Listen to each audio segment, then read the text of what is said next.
사랑하고 축복합니다.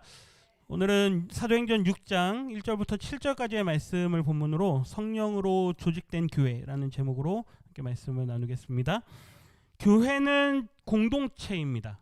사람이 모이는 곳이고 사람이 모이는 곳에는 언제나 조직이 필요하게 되죠. 그냥 와가지고 뭐 아무 일 없이 그냥 서로 교제만 하고 가면 괜찮은데 하나의 공동체가 형성이 되고 그 안에 유기적으로 어떤 일들이 일어날 때는 언제나 조직이 필요합니다. 그런데 그 조직이 사람의 생각과 사람의 계획과 사람의 말로 이루어지느냐 아니면 성령께서 그 조직을 이끌어 가시느냐는 천지 차이죠. 아주 큰 차이가 납니다. 그래서 오늘 초대교회의 교회가 형성되고 이제 사람들이 많아졌기 때문에 그 일들이 하나씩 조직되어져 가는 그 모습들을 우리가 보게 됩니다. 말씀을 좀 함께 보겠습니다. 우리 1절 말씀 같이 한번 읽습니다. 그때에 제자가 더 많아졌는데 헬라파 유대인들이 자기의 과부들이 매일의 구제에 빠짐으로 히브리파 사람을 원망하니. 아멘. 제자가 더 많아졌다. 상황입니다. 제자가 더 많아졌다. 믿는 자들이 많이 늘어났다는 얘기죠. 그런데 문제가 생깁니다. 그 문제가 중간에 있는 내용인데 결론만 보면 히브리파 사람을 원망하니. 한번 보십시오. 사람이 많아졌다라는 게 좋은 일입니까? 안 좋은 일입니까? 좋은 일이죠. 아이러니입니다. 사람이 많아지고 믿는 자가 늘어났고 예수님을 따르는 제자들이 많이 늘어났는데 예수님의 말씀처럼 많은 사람들이 복음을 듣게 됐고 구원으로 인도함을 받았는데 문제는 뭐냐? 원망이 생긴다는 이야기입니다. 아이러니죠. 분명히 이들은 다 성령을 받은 사람들입니다. 성령으로 충만함을 받은 사람들이고 많은 사람들이 예수님을 따라 살아가기로 결단한 상태이죠. 그런데 원망이 생깁니다. 여기서 우리가 전제하고 오늘 말씀을 읽어야 되는 건 사람이 모이는 곳엔 언제나 시험이 있다라는 것입니다. 아무리 성령이 충만해도 시험이 없을 수 없다란 얘기죠. 초대교회에도 교회가 생기자마자 어떻습니까? 생기자마자 갈등이 생겼다란 이야기죠. 갈등은 언제나 있습니다. 왜요? 사단이 있기 때문에. 사단이 역사하고 언제나 그 공동체를 회방하기 때문에 분명히 갈등이 있습니다. 그 갈등이 뭐냐? 헬라파 유대인들이, 다시 말하면 유대인은 유대인인데 예루살렘에 사는 유대인이 아닌 이방 땅에, 저 멀리 로마에도 있고 그리스가 점령했던 그 여러 지역들에 살면서 흩어진 유대인들이 있었습니다. 마치 우리로 치면 미국에 가서 살고 있는 한국 사람, 그렇죠? 그 다음에 또 일본에 가서 살고 있는 한국 사람, 이런 식으로 각 나라에 흩어져서 살고 있는 유대인들이 있는데 그들이 예루살렘으로 와서 아마도 절기를 지키기 위해서 예루살렘에 왔던 것 같습니다. 그리고 거기에서 성령을 받고 그들이 예루살렘 공동체에 함께 하기로 결정을 한 상태인 것 같습니다. 그래서 많은 유대인들이 모여 사는데 특별히 이방 땅에 살던 히브리어가 아닌, 이스라엘 사람들이 말하던 히브리어가 아닌 당시 이방 지역에서 많이 쓰이던 헬라어를 사용하던 유대인들이 있었는데 그 사람들의 과부들이, 그러니까 다시 말하면 이방인 땅에 살면서 어쩌어찌 하여서 과부가 된 유대인 여인들이 있습니다. 그 사람들도 예루살렘에 와서 이 공동체 안에 녹아들었죠. 그런데 문제는 뭐냐? 똑같은 과부인데 유대인으로서 예루살렘에 살던 과부가 있고 이방인으로서 헬라 언어를 쓰면서 예루살렘에 왔다가 예수님을 믿게 된 이방 땅에 원래 살던 유대인 과부들이 있습니다.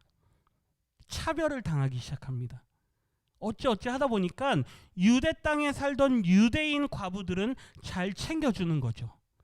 그런데 이방 땅에 살다가 돌아온, 마치 재미교포처럼, 제1교포처럼 외국에 살다가 돌아온 그 사람들의 과부들이 돌봄을 받지 못하는 일이 생긴 겁니다. 그러니까 갈등이 생기죠. 어떤 갈등일까요? 유대 땅에 살던 유대인파, 외국에 모여 살다가 예루살렘에 들어와서 이 예루살렘 공동체에 들어온 헬라파 유대인들이 서로 갈등이 생깁니다. 왜 당신들은 당신네 과부들만 돌보느냐? 왜 우리 과부들은 돌보지 않느냐, 이러한 일들이 생긴 거죠. 과부를 돌보는 일은 중요할까요? 중요하지 않을까요? 우리는 그냥 우리 생각에, 그렇죠? 그냥 연약한 자들이니까 그들을 돌보는 일은 중요하다, 이 정도로 생각할 수 있는데, 그들에게는 하나님의 말씀입니다. 신명기에서 말씀하는 아주 중요한 하나님의 말씀인데요. 말씀을 좀 보겠습니다. 신명기 24장 17절부터 몇 군데 봅니다. 같이 읽습니다. 너는 객이나 고아의 송사를 억울하게 하지 말며 과부의 옷을 전당 잡지 말라. 노란색 글씨만 보면 과부들의 옷을 뭐 하지 마라? 전당 잡지 마라. 불쌍한 자들이니 그들은 어떻게 해서든 돌봐줘라. 계속 읽습니다. 19절입니다. 내가 밭에서 곡식을 벨 때에 그 한 뭇을 밭에 잊어버렸거든 다시 가서 가져오지 말고 나그네와 고아와 과부를 위하여 남겨두라. 그리하면 내 하나님 여호와께서 내 손으로 하는 모든 일에 복을 내리시리라. 아멘. 밭에서 곡식을 베서 이제 그 추수물을 가지고 집에 가다가 저만큼을 추수를 안 한 공간이 생겼습니다. 저기 안 했네. 다시 가가지고 저거를 베가지고 갖고 오려고 했는데 하나님께서 말씀합니다. 그냥 둬라. 저거 잊어버렸다고 챙겨오지 말고 다시 가서 가져오지 말고 누구를 위해서? 나그네와 고아와 과부를 위해서 남겨두라. 너가 손해본 것 같지만 그렇게 하면 하나님께서 내 손으로 하는 모든 일을 뭐 하실 거다? 복을 내리실 거다. 계속 봅니다. 20절입니다.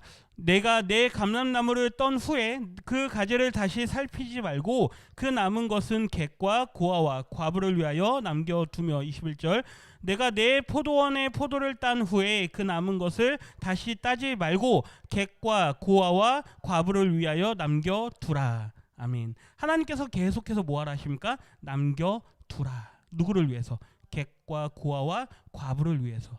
이 말씀이 있기 때문에 유대인들은 고아를 돌보고 과부를 돌보는 일들을 아주 중요하게 여깁니다. 그런데 중요한 건 이 모든 말씀들 끝에 하나님께서 하신 말씀이 있었기 때문이죠. 22절 말씀 읽어봅니다. 너는 애굽 땅에서 종되었던 것을 기억하라. 이러므로 내가 네게 이 일을 행하라 명령하노라. 아멘. 왜 고아와 과부를 돌봐야 되느냐? 그 이유는 너희도 한때 뭐였다? 종이었다.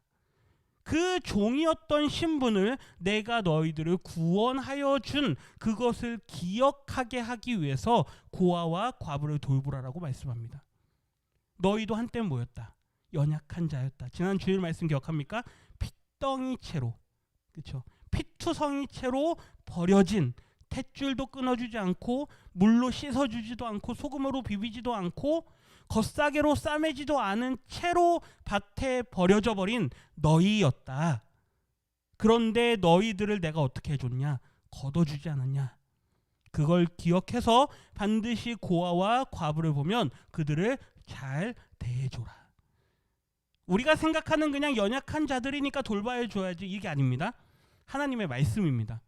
그렇기 때문에 초대교회 성도들은 자기들이 모였을 때 그리고 성령에 충만했을 때 역시 연약한 자들을 돌보는 일을 계속 했던 것이죠. 사도행전 2장에 보면 나오죠. 같이 읽어봅니다. 믿는 사람이 다 함께 있어 모든 물건을 서로 통용하고 또 재산과 소유를 팔아 각 사람의 필요를 따라 나누어 주며. 아멘. 성령에 충만하여서 이 일이 자연스럽게 일어난 것처럼 보이지만 이들에게는 이것이 하나님의 말씀이었습니다. 그러니까 이 말씀을 일부러 기록하고 있는 건 그들이 성령 충만해서 이 일을 할 수 있었다, 이게 아니고요. 성령 충만했기 때문에 이 일이 자연스럽게 되어졌다는 이야기입니다. 그 차이를 아시겠습니까? 그들이 성령 충만했기 때문에 이 일이 자연스럽게 이루어진 거죠. 아나니아 삽비라는 어떻습니까? 성령으로 한 게 아니기 때문에 부자연스러운 거죠. 그렇기 때문에 같은 날 그 자리에서 두 사람이 죽임을 당한 겁니다. 성령으로 충만하였을 때 이 일이 자연스러울 수 있는데 문제는 뭐냐? 많이 사람들이 모이고 하다 보니까 이제 점점 이러한 일들이 매너리즘이 되기 시작합니다. 은혜가 넘친 그 상태가 계속 유지되면 어떻겠습니까? 얼마나 좋겠습니까?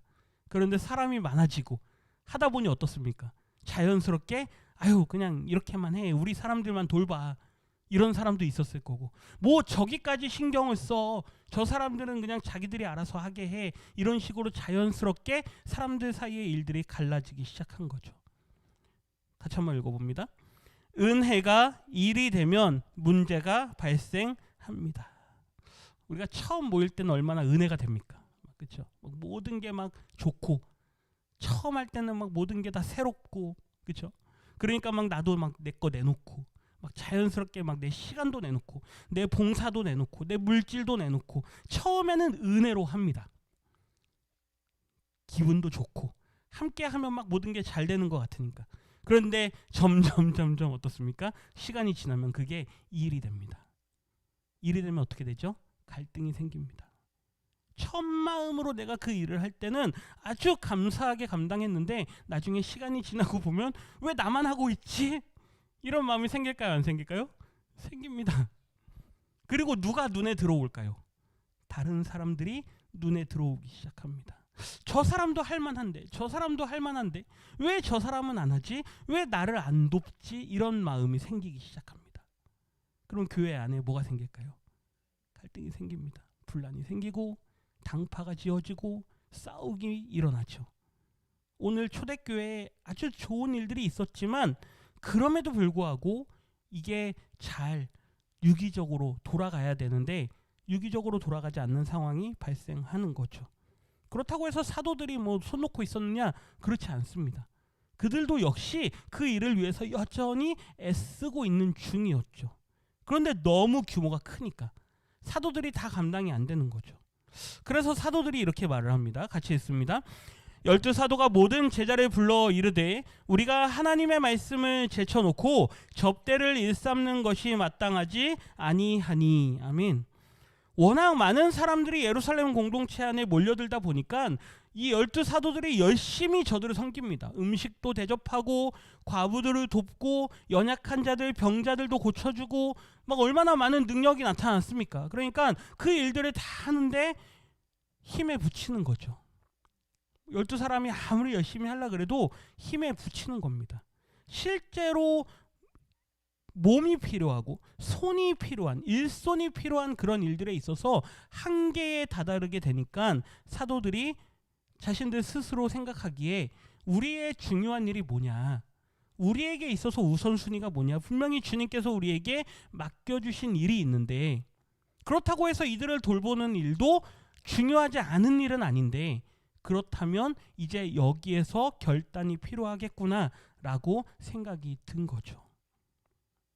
우리가 하나님의 말씀을 제쳐놓고 이들의 마음을 보면 분명히 이들에게는 하나님의 말씀을 전하는 일이 더 중요하다라는 게 마음 한편에 있었던 걸 볼 수 있습니다. 그런데 지금 현실은 어떻습니까? 워낙 많은 사람들이 몰려드니까 말씀을 연구하고 말씀을 생각하고 예수님의 말씀을 전하는 일이 지금 저 뒷전에 가 있는 현실인 거죠. 그걸 제쳐놓고 접대를 일삼는 것이 마땅하지 않다. 여기 이 접대라는 단어가 이 디아코네오 동사인데요, 섬기다라는 단어입니다. 봉사하다. 그런데 이 단어의 뜻이 당시에 쓰이는 단어는 시중 들다라는 뜻입니다. 이 그림에 보시는 것처럼 웨이터가 하는 일, 주인들이 식탁에서 밥을 먹으면 옆에서 수건을 들고 대기하고 있는 사람, 그래서 웨이터입니다. 옆에서 기다리고 있는 사람, 뭐 필요한 게 있으면 그때그때 얘기하면 그걸 다 들어주는 사람. 그러니까 우리가 이렇게 시중 들고 봉사하는 일에 시간을 다 뺏기고 있는데 이게 우리의 일인가 생각을 하는 거죠. 사도들에게도 분명히 이 처음 사람들이 막 몰려들었을 때 어땠을까요? 기쁨으로 감당했을 겁니다. 그들을 열심히 섬기고, 그들이 오면 그들을 환영하고, 그들을 위해서 봉사하고 수고하고 기도해주고 하는 일들이 분명히 기뻤을 겁니다. 그런데 이제는 그게 벅찬 거죠. 워낙 많은 사람들이 몰려드니까. 그래서 그들이 우선순위를 정하는 겁니다. 우리의 일이 무엇인가? 예수님께서 우리를 먼저 부르셨는데 그 부름 받았을 때 우리가 해야 되는 일은 무엇인가? 그리고 우리가 우선적으로 하는 일이 있다면, 그렇다면 차선적으로 해야 하는 일인데 우리가 감당치 못할 이 일들은 다른 사람들을 더 세우도록 하자. 여기에서 교회가 조직되는 거죠. 우리가 앞에서 디아코네오라는 단어를 말씀드렸는데 이게 명사로 디아코노스가 집사입니다.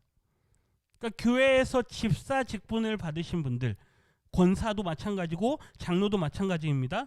이 집사라고 하는 단어는 결국 섬기는 사람입니다. 뭐처럼 섬기는 겁니까? 웨이터처럼. 직분이 내가 집사에서 권사되면 왠지 더 높은 사람이 된 것 같고, 집사에서 장로 되면 왠지 더 높은 사람 된 것 같고, 그런 의미가 아닙니다. 더 많이 섬기란 의미이죠. 섬기는 일입니다. 봉사하는 일입니다. 팔 걷어붙이고 교회의 모든 일들을 다 맡아서 봉사하라고 직분을 주는 거죠. 오늘날 우리가 생각하는 직분에 대한 인식은 어떻습니까? 장로가 되면, 그렇죠? 장로님이 되면 이제 존중받고 막 인정받는 것처럼, 그런 의미가 아닙니다. 더 열심히 섬기라고, 더 많이 봉사하라고 직분을 주는 거죠. 사도들이 해야 되는 일이 있고, 이제 또 다른 사람들을 세워서 사도들이 다 할 수 없었던 그 일들을 나누어서 맡겨주는 일입니다. 어떤 분들이 저에게 이야기를 할 때가 있습니다. 제가 그 이야기를 여러 번 들었습니다. 목사님은 설교 준비 잘 하셔야 됩니다. 목사님은 설교 준비 잘 하셔야 됩니다. 제가 최근에도 그 이야기를 듣고 계속해서 그 이야기를 듣습니다. 목사의 사명은 뭡니까? 하나님의 말씀을 잘 준비해서 잘 연구해서 그 말씀을 전하는 겁니다. 성도님들이 잘 듣고 잘 이해할 수 있도록 하는 일이죠. 그런데 그 일만 있을까요? 아닙니다. 성도님들을 위해서 기도하고 또 성도님들을 돌보고 섬기고 하는 일들을 다 해야 됩니다. 그런데 우선순위가 뭐냐라고 할 때 그 우선순위를 정할 수 있어야 된다는 얘기죠. 개척교회 때는 어떻습니까? 다 합니다. 그렇죠? 개척교회 때는 담임 목사 혼자 다 합니다. 뭐 없으니까. 그렇죠? 사람이 없으니까 다 해야 됩니다. 그런데 교회가 점점 은혜 가운데 성도님들이 점점 생기고 믿음의 형제들이 점점 늘어나면 그때는 일들을 어떻게 해야 되죠? 맡겨야 됩니다. 다 맡겨줘야 됩니다. 그리고 목사는 목사에게 있어서 가장 중요한 우선순위를 정할 수 있어야 되는 거죠. 저는 워낙 아직은 젊으니까, 그리고 개척교회의 마음으로 이것저것 많이 합니다. 그런데 우리 성도님들이 이제는 조금 더 여유가 되고 성도님들이 봉사할 수 있는 여력이 조금 더 되면 그때는 저는 여지없이 다 나눠드립니다. 왜요? 봉사하셔야 되니까. 직분을 받으셨던, 우리 교회도 권사님이 몇 분입니까? 집사님이 이제 몇 분입니까? 이제는 더 많은 일들을 맡겨드릴 때가 된 거죠. 네. 그런데 이제 문제는 지금부터입니다. 3절 같이 읽겠습니다. 형제들아, 너희 가운데서 성령과 지혜가 충만하여 칭찬받는 사람 7을 택하라. 우리가 이 일을 그들에게 맡기고. 아멘.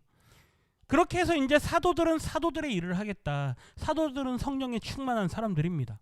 그래서 하나님의 말씀을 전하는 그 일에, 그리고 기도하는 일에 그들이 열심히 집중하겠다라고 결정을 하고, 나머지 일들, 섬기는 그 모든 일들을 이제 사람들에게 맡기기로 결정을 하죠. 그런데 그 사람들을 세우는 모습을 잘 보셔야 됩니다. 너희 가운데에서 성령과 지혜가 뭐한 사람? 충만한 사람. 이게 조건입니다. 이게 우리말에 이렇게 칭찬받는이라고 번역이 됐는데요. 이게 칭찬받는이라는 단어가 아니라 성령과 지혜가 충만하다라고 인정되는 사람들, 이 말입니다. 정확하게 번역하면. 그러니까 사람들에게 물어봐라 이겁니다. 사람들에게 물어봐서 이 사람들 중에 성령과 지혜가 충만하다라고 인정되는 사람이 누구냐 이거죠. 일꾼은 그렇게 세워줘야 됩니다.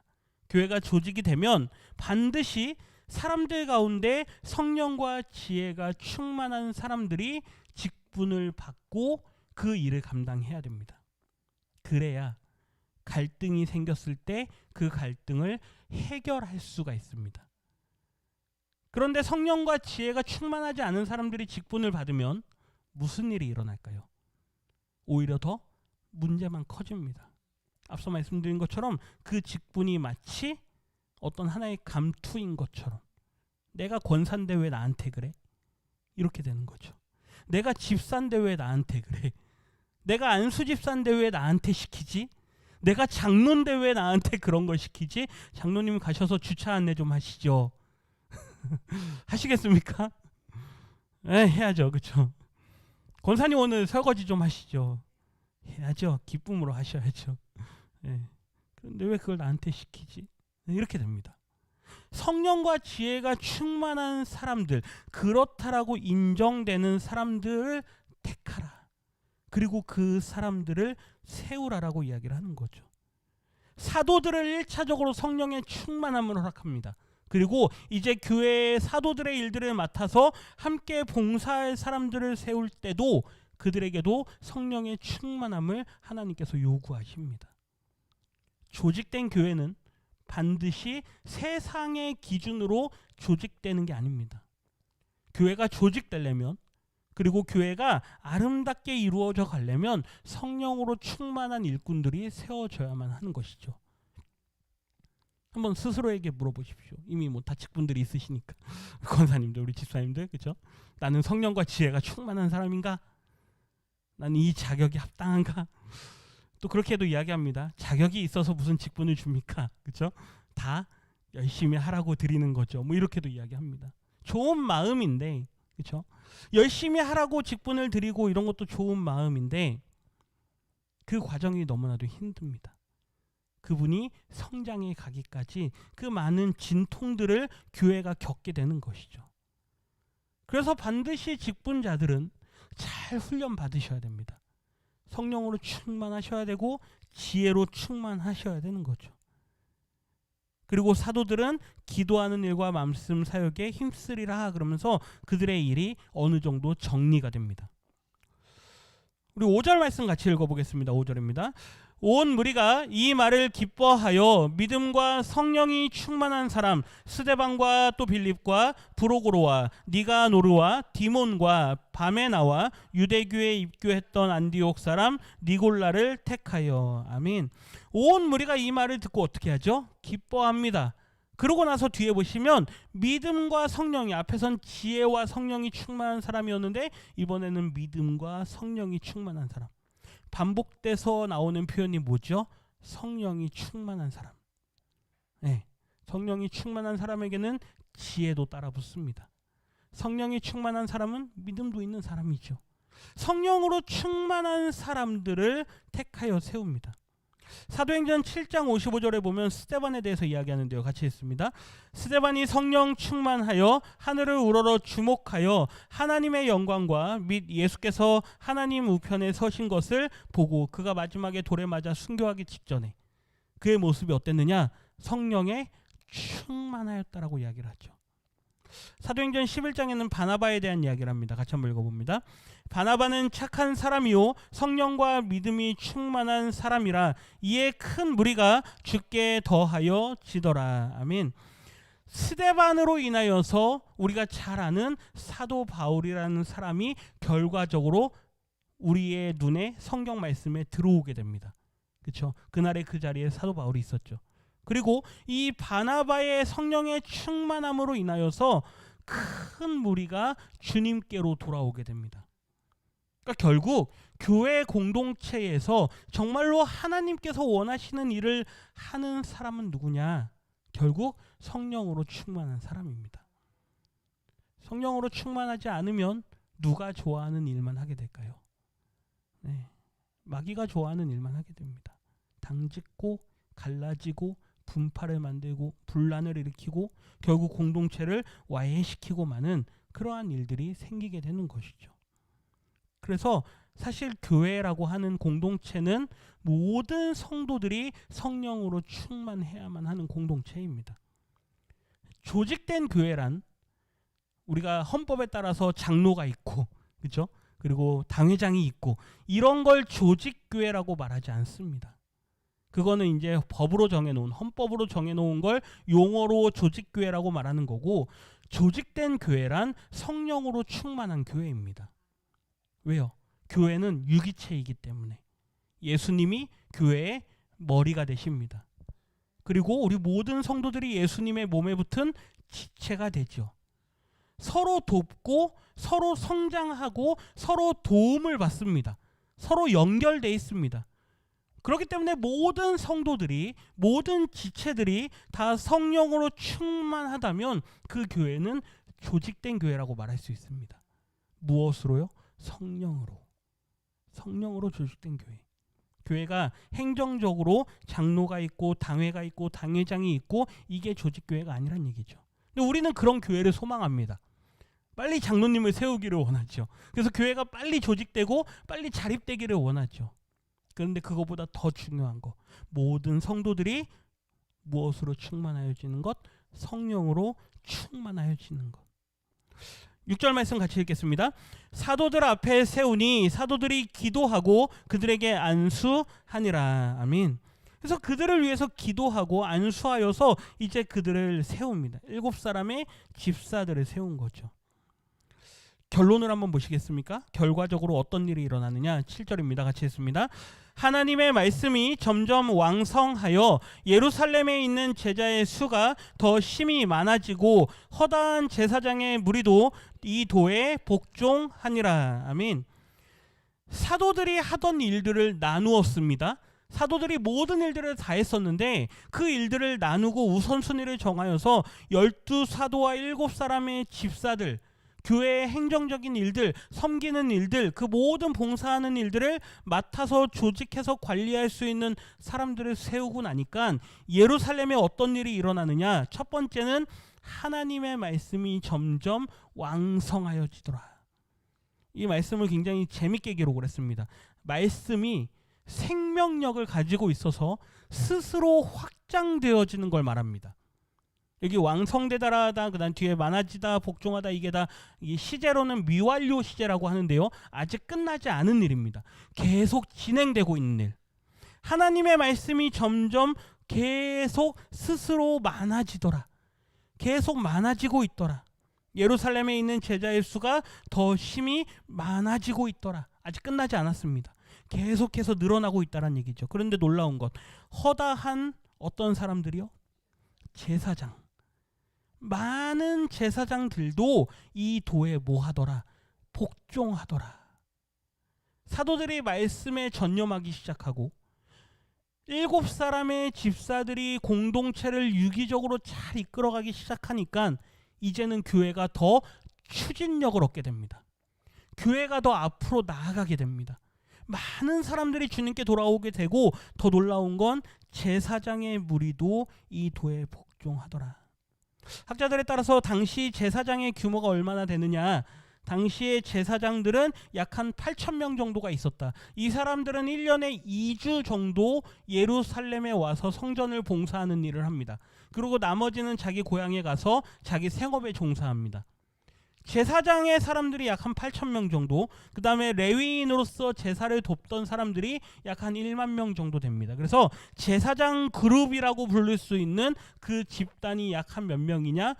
요세푸스라고 하는 아주 유명한 학자 같은 경우는 2만 명 정도 되더라라고 이야기를 합니다.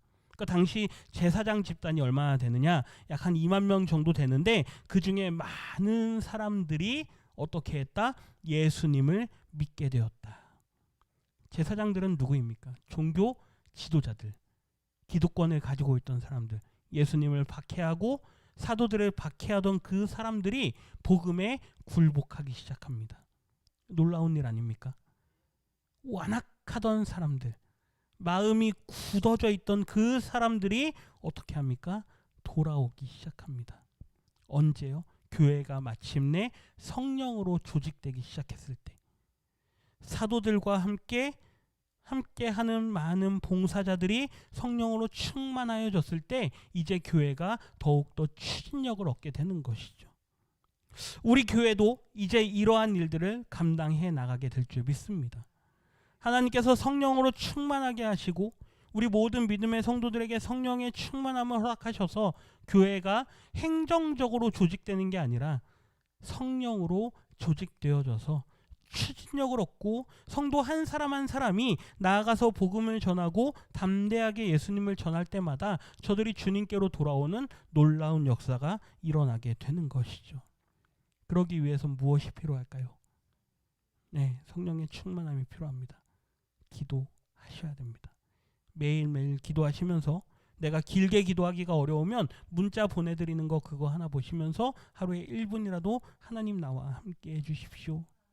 나의 입술에 말을 주십시오. 사람들에게 전할 수 있는 담대함을 주십시오. 언제든지 우리는 알 수 없기 때문에 그 때가 주어졌을 때 우리는 반드시 복음을 전할 수 있게 해주십시오. 늘 이러한 마음이 우리 가운데 있어야 되는 것이죠. 그러할 때에 하나님께서 우리의 교회를, 우리의 공동체를 더욱 아름다운 공동체로 세워가실 줄 믿습니다. 그 일을 위해서 더욱 기도에 힘쓰시는 우리 모든 성도님들 되시기를 주님의 이름으로 축원합니다.